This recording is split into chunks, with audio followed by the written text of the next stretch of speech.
ఉమ్మడి కరీంనగర్ జిల్లాలో కరీంనగర్ కార్పొరేషన్ మినహా అధికార పార్టీ కాంగ్రెస్ హవా కనిపించింది. రామగుండం నగరపాలక సంస్థతో పాటు 11 మున్సిపాలిటీలను హస్తం పార్టీ కైవసం చేసుకుంది.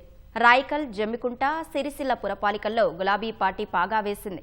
అనూహ్య మలుపులు తిరిగిన కరీంనగర్ బల్దియా ఎన్నిక ఆఖరి వరకు ఉత్కంఠ రేపింది.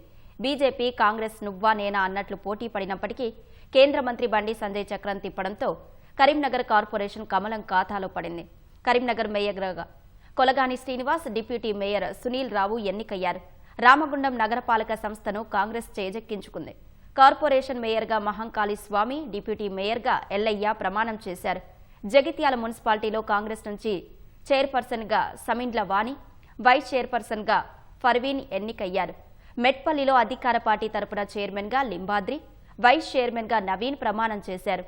జమ్మికుంట చైర్మన్గా గులాబీ పార్టీ తరపున ఎన్నికైన దిలీప్, వైస్ చైర్మన్గా అలీ జావీద్ మున్సిపల్ పీఠం ఎక్కారు.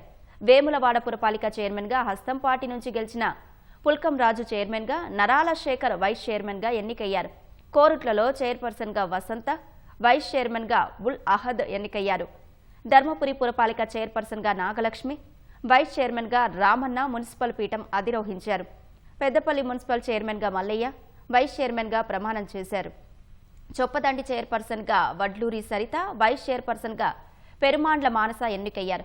హుజురాబాద్ చైర్పర్సన్గా సుహాసిని, వైస్ చైర్పర్సన్గా అంజలి ప్రమాణం చేశారు. మంథని మున్సిపల్ చైర్మన్గా శ్రీనివాస్, వైస్ చైర్మన్గా సహేందర్ రెడ్డి ఎన్నికయ్యారు. సిరిసిల్లలో గులాబీ పార్టీ నుంచి ఎన్నికైన జిందం కళ చైర్పర్సన్గా, వైస్ చైర్మన్గా సందీప్ ప్రమాణం చేశారు. హుస్నాబాద్ మున్సిపాలిటీలో కాంగ్రెస్ తరపున గెలిచిన లక్ష్మి చైర్పర్సన్గా, చిత్తారి పద్మ వైస్ చైర్పర్సన్గా ఎన్నికయ్యారు.